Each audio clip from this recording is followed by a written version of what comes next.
world watched as the United States of America, once the cornerstone of global stability, turned its back on the world. It was called the Great Withdrawal, a radical decision to seal the nation off from international influence.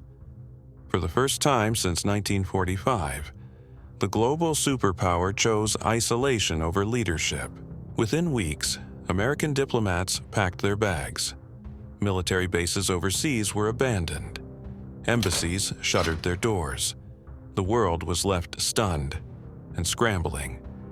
Decades of globalization had created an economy intertwined with every corner of the earth. Cutting those ties overnight proved catastrophic. People assumed America could just go it alone. But they forgot.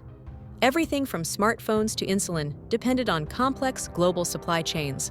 With ports closed, imports vanished. Supermarkets emptied. Gasoline skyrocketed to over $30 a gallon before supplies ran dry completely. Manufacturers laid off millions.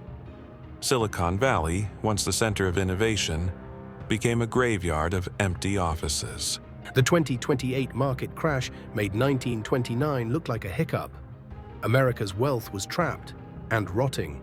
As shelves emptied and fuel disappeared, public confidence gave way to panic. When people's basic needs aren't met, society collapses faster than anyone expects. It took weeks, not years, for law and order to start breaking down.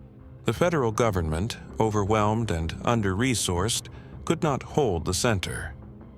States began hoarding resources, ignoring federal orders. Some states even imposed their own border checks, treating neighboring Americans as outsiders. As Washington grew weaker, state governments grew stronger and bolder. For the first time since 1861, the idea of the United States began to unravel. Governors openly defied Washington. Some states even stopped recognizing federal law. The East Coast formed the Atlantic Pact, pooling resources and manpower. Texas threatened full independence. California began talks with Canada on trade partnerships. While America imploded, the rest of the world adapted and thrived.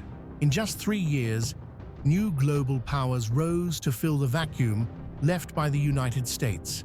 Europe formed its own defense pact.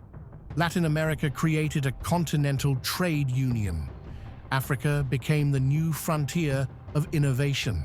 The world moved on.